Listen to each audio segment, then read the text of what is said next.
You ever notice how you play your best when no one's watching? Then the second someone shows up, everything changes. Your hands tense up, you overthink, you'll miss things that you never miss when you're alone. So what's going on? Are you just inconsistent? No, you're just untrained. Not in your hands, but in your state. And I know, because I have been there. See, when you're alone, you're more relaxed, you're more loose, you're more in control. But the moment there's pressure brought on by someone else being in the room, your brain just switches modes. Now you're thinking instead of playing. You're trying not to mess up, and you're second guessing everything.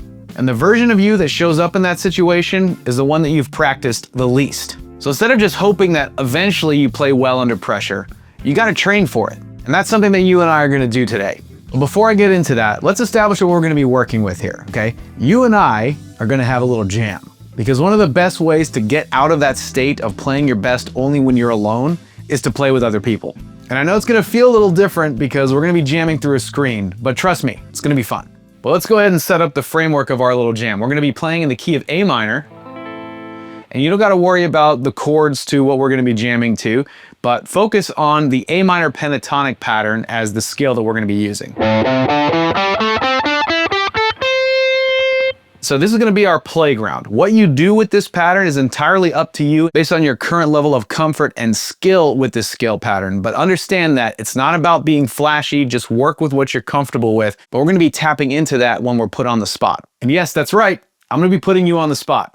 And don't worry, this is supposed to feel a little uncomfortable, and that's the whole point. Now I'm gonna play a backing track. It's gonna be in the key of A minor, and I want you to do one thing: improvise. Since we're gonna be jamming together, I'll cue you on when to start playing. But when you start, there's no restarting, there's no judging, no pausing, just go. And even if you mess up, keep going. That's the rule. Because this is exactly what happens when you play with somebody or in front of somebody. And even if you don't have your guitar with you, I still want you to jam with me. But what I want you to do is to vocalize your ideas when it's your turn. So even if you're just like, you got this video playing, you're just doing other stuff around the house, when it's your turn, just start doing stuff like bam, bam, bam, bam, whatever, like get silly with it. It's okay, because these are all still musical ideas and expressions coming from you. So if you're gonna get a little Jack Black with it and just start vocalizing your guitar solos, by all means, do it. All right, here we go. I'm gonna start the track. I'll kick it off with a little bit of playing, and then I'll throw it to you, and then we'll just do some back and forth.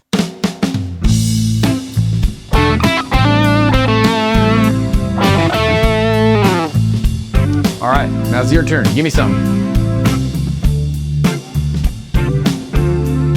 Don't stop. Stay with it. Even if it's gonna be messy, keep going. All right, here I come.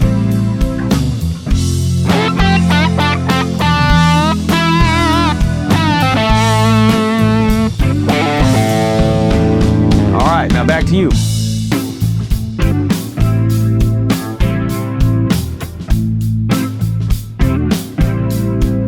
All right, there it is. Here I come.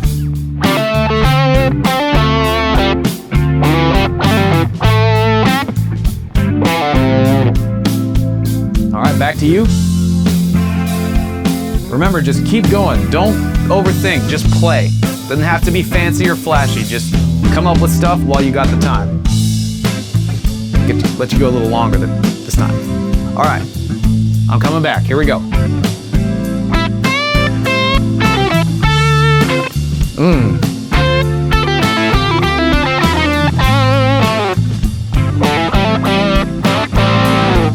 All right, your turn.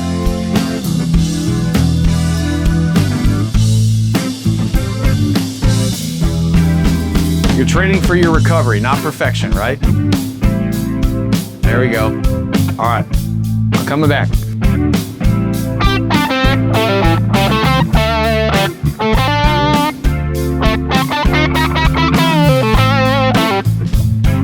All right, back to you. Bring it on home for me. All right, I'm gonna stop it there. So that feeling you had, the slight pressure, the urge to stop, or maybe that voice in your head trying to tell you what to do, those are the exact things that show up when it actually matters. And here's a pro tip on how to fix it. It's something I like to call the one-take rule. Now to do this, you can record yourself with a webcam or with your phone, or even record audio if you have a whole setup like that, right? But you wanna make sure you record, because that's really what's gonna lay down the pressure, especially when you're playing alone. So when you hit record, you throw on a backing track and you play along to it. No stopping, no restarting. Just keep it going. This way it takes away your safety net and it creates pressure on demand. And this is the type of pressure that you can practice even when you are alone, as long as you're recording yourself. Because you don't always rise to your best level of playing, but you fall to what you've trained with under pressure especially. And if you want a system that actually builds this into your playing step by step so you don't freeze when it really counts, you're gonna want this right here. Now this is a free lesson on how to instantly solo in any key. Consider this my gift to you for hanging out with me today. You'll learn in record time how to find every key on your fretboard, even the weird ones, and be able to solo in them whether it's major or minor. Just be sure to click here to claim your free copy, or check the link that I left for you in the description box, or if you're watching this on TV, scan the QR code with your phone. You see, the goal isn't to play great when it's easy. It's to play great when it's not.